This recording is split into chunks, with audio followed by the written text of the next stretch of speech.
हाय आर्मीज, आपका स्वागत है मेरे YouTube channel BTS Korean army 111 इन भोजपुरी सॉन्ग। तो आज मैं आपको माय साइको किंग का पार्ट 9 बताऊंगी। चलिए स्टोरी स्टार्ट करते हैं। पिछले पार्ट में हमने देखा था कि जेके और जिमिन जो कि बहुत ज़्यादा ही प्रिया को परेशान कर देते हैं और वो बहुत ज़्यादा ही गुस्सा हो जाती है। उसे ये तो पता नहीं होता कि कौन है। वो जल्दी वॉशरूम जाती है और खुद को क्लीन करने लगती है। बहुत ही ज़्यादा मशक्क़त के बाद उसके चेहरे से वो सारी इंक हट जाती है, आईलाइनर मिट जाता है। और जब वो बाहर आती तो देखती है कि प्रतीक उसके सामने ही होता है अपने फ्रेंड्स को लेकर। तो उसके दोस्त कहते हैं, वाह तेरी गर्लफ्रेंड तो बहुत ज़्यादा हॉट है। तो प्रतीक कहता है, और क्यों नहीं, वो मेरी है इसीलिए। और वो बहुत ज़्यादा ही उससे प्यार करता है। और ऐसे ही वो अपने दोस्तों के साथ उसे रेस्टोरेंट लेकर जाता है और अब सब साथ में लंच करते हैं। यहाँ पर जेके और जिमिन जो कि बहुत ज़्यादा हंसकर पागल हो चुके थे, क्योंकि प्रिंसिपल भी अब ठीक ठाक था, लेकिन जिस तरीके से प्रिया का फेस लग रहा था वो बहुत ज़्यादा ही भूतनी लग रही थी। ऐसे जेके और जिमिन कॉलेज में होते हैं, तभी वहाँ पर योंगी आता है और योंगी जो कि जिमिन को देखकर उसके साथ बातें करने लगता है। तो ये जिमिन इरिटेट होकर कहती है कि तुम मुझसे बात मत करो। जेके जो कि कहती है, अरे देवर जी आप यहाँ पर। तो फिर जेके से योंगी कहता है कि हाँ भाभी, मैंने यहीं पर एडमिशन करवाया है, मैं भी आपके साथ ही इस कॉलेज में पढ़ूंगा। तो फिर जेके कहती है, तब तो ठीक है, हम दोनों की बहुत बनेगी। और ऐसे वो लोग बातें करने लगते हैं और योंगी बार बार जिमिन से बातें करता है। उन दोनों में लड़ाइयाँ भी शुरू हो जाती हैं। जिमिन कहती है, इस कन खजूरे को यहाँ से हटाओ। तो योंगी कहता है, ये भूतनी तू चुप रहे, मैं तुझसे बात नहीं कर रहा हूँ, अपनी भाभी से बात कर रहा हूँ। तो जिमिन कहती हो, तो दिख रहा है, बार बार मुझसे फ्लर्ट करने की कोशिश कर रहे हो और मुझे कह रहे हो कि मैं चुप रहूँ।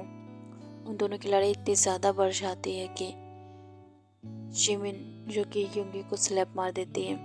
और अब योंगी को गुस्सा आता है तो जिमिन कहती है, अब तुम मेरा क्या करोगे। और योंगी से तुरंत ही पकड़कर किस करता है और जिमिन यहाँ पे शॉक होती है और बहुत ज़्यादा ही उसको गुस्सा आ रहा था और कहती है कि तुमने मेरी फर्स्ट किस ले ली, तो मैं तुम्हें छोड़ूंगी नहीं। तभी योंगी कहता है, क्या ये तुम्हारी फर्स्ट किस थी, तो पहले बताना चाहिए था। उसे फिर से किस करता है। जी के ये सब देख के शौक थे, लेकिन उसे अंदर ही अंदर खुशी हो रही थी कि लग रहा है योंगी को जिमिन पसंद आ गई है और वो बहुत ज़्यादा एक्साइटेड थी। उसने तो सपने भी सजाने शुरू कर दिए थे कि अब जिमिन भी उसके साथ ही रहेगी उसके घर में। और जेके को जब जिमिन हिलाती है गुस्से में, कहती है, कहाँ खो गई। तो जेके कहती है कि कहीं नहीं। तो फिर जेके कहती है, तुम दोनों लड़ो, मैं जा रही हूँ अपनी क्लास करने, क्योंकि मेरी क्लास का टाइम हो गया है। अब जेके तुरंत वहाँ से निकल जाती है अपनी क्लास के लिए। जेके को बहुत दिन से एक नोटिफिकेशन परेशान कर रहा था। वो बार बार उसी नंबर से मैसेज आता था कि स्वीटहार्ट, मैं तुम्हें जल्दी उस किम्तान से अलग कर दूंगा और तुम्हें अपने पास लेकर आऊँगा, और अगर तुमने ये सब किम्तान को बताने की कोशिश की तो किम्तान को मैं रास्ते से हटा दूंगा, और वैसे भी उसे हटाना ही है। जेके थोड़ा घबरा जाती है, लेकिन वो उसे इग्नोर करती है और उस मैसेज को रीड करने के बाद रिप्लाई नहीं देती और वो घर आ जाती है। फिर से वो मैसेज आता है कि तुम मुझे इग्नोर कैसे कर सकती हो, क्या तुम भूल गई हो कि तुम्हारे हस्बैंड की जान मेरी मुट्ठी में है। तो जेके अब रिप्लाई करती है कि तुम मुझे अगर इस तरीके से परेशान करोगे तो मैं पक्का त्योहार यानी कि अपने हस्बैंड, अपने साइको किंग को बता दूंगी, और जो तुम्हारा होगा वो तुम खुद भी नहीं जान सकते हो। तो आदमी हंसता है, हंसने वाली इमोजी भेज के कहता है कि तुम मुझसे बता कैसे सकती हो, और तुम मुझसे बात कर रही हो, अगर ये बात उसे पता चली तो पहले वो तुम्हें ही नहीं छोड़ेगा, क्योंकि उसे नहीं पसंद कि उसकी वाइफ किसी और के साथ बात भी करे, और तुम्हारी इस तरीके की हरकतें देखकर तो बिल्कुल तुम्हें धोखा देने की वजह से कहीं कुछ ऐसा वैसा ना कर ले। तो फिर जेके बहुत ज़्यादा डर जाती है, क्योंकि किम तेहन साइको है, वो कुछ भी कर सकता है। और ऐसे ही अब शाम हो जाती है और किम तेहन जब आता है और वो सोफे पे बैठा होता है और बहुत ज़्यादा ही प्यार से जेके को अपने पास बुलाता है और उसे अपने गोद में बैठा के कहता है, क्या हुआ, तुम बहुत ज़्यादा परेशान लग रही हो। तो जेके कुछ नहीं कहती है और किम तेहन उसका फ़ोन ले लेता है और फिर उसे चेक करने लगता है। तो जेके शॉक थी, उसका सारे मैसेज पढ़ रहा था और कहता है कि ये तुम्हें कब से परेशान कर रहा है। तो जेके कहती है, कुछ दिनों पहले ही ये मुझे मैसेज किया था और मुझे धमकी दे रहा था कि अगर मैंने आपको कुछ भी बताया तो ये आपको मार देगा। तो किम तेहन अब इविल स्माइल करके कहता है कि तुम इससे डर गई, तुमने मुझे बताना ज़रूरी नहीं समझा। अब देखो गुस्सा आता है और कहता है कि अब तुम्हें पनिशमेंट तो मिलनी चाहिए।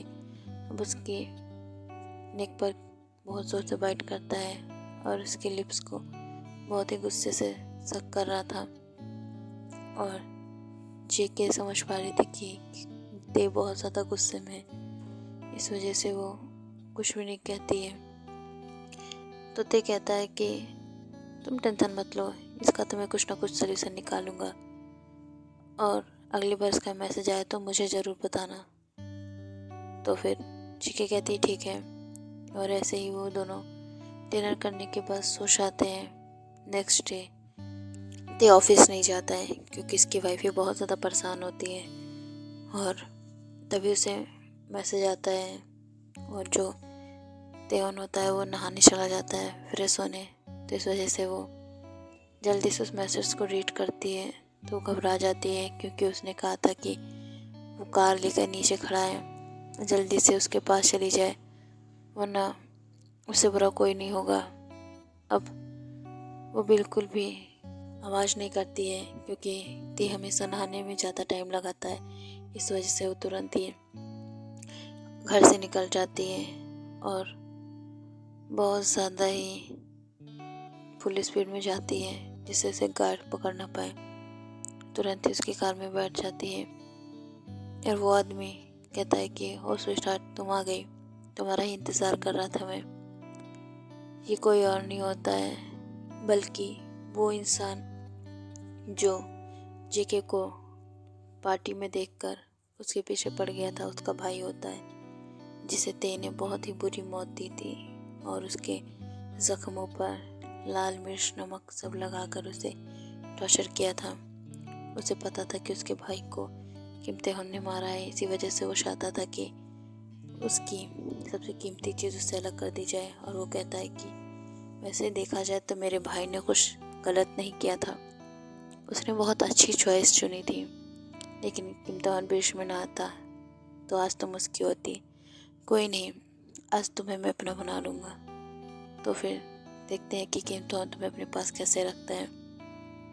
अब जेके रो रही होती है, कहती है कि प्लीज़ मुझे जाने दो प्लीज़।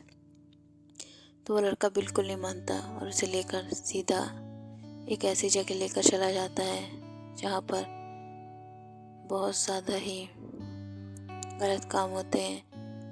अब ते जो कि बाथरूम से आता है और देखता है कि जेके कहीं नहीं है, वो तुरंत ही अपने असिस्टेंट को कॉल करके कहता है कि जल्दी से लोकेशन उसकी ट्रैक करो।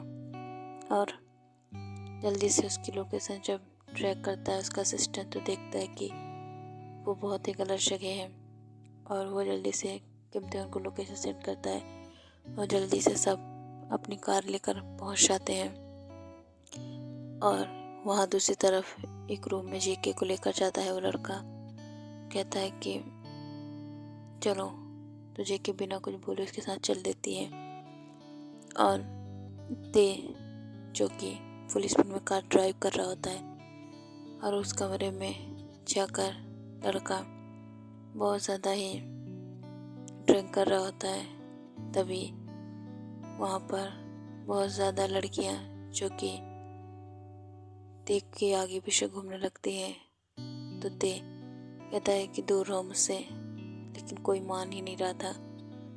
अब एक लड़की उसे टच करने को जाती है तो किम तो इतनी जोर से स्लैप मारता है कि वो नीचे गिर जाती है। तो किसी को हिम्मत नहीं पड़ती है कितने हैंडसम और हॉट लड़के को टच कर ले।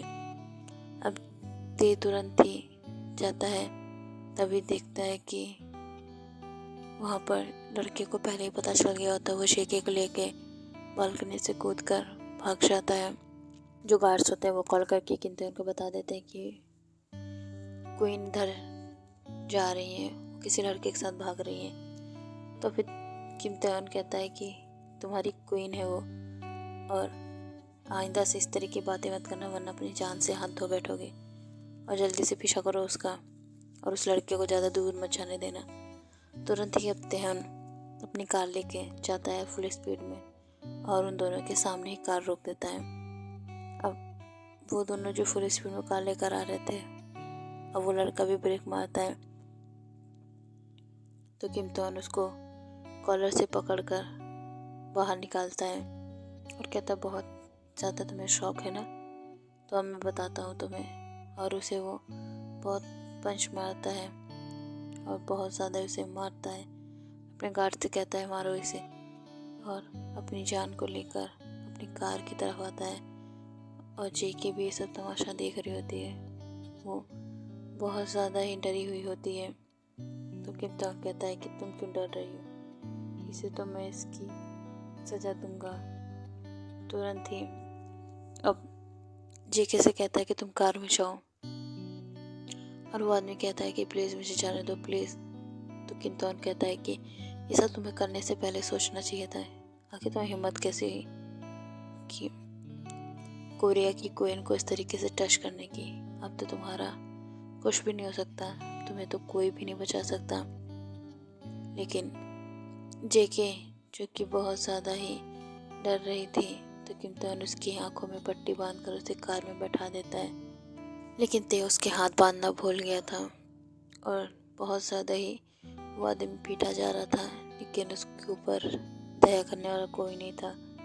तभी किम तो कहता है कि बहुत शौक है ना तुम्हें मेरी वाइफ को हाथ लगाने की, अब देख मैं तेरा क्या करता हूँ। तुरंत उसके ऊपर गार्ड से पेट्रोल डलवा देता है, और बहुत ही बेरहमी के साथ अब वो आदमी रोता है, लेकिन उसका कोई फ़ायदा नहीं होता है, और किम तो उसको आग लगा देता है।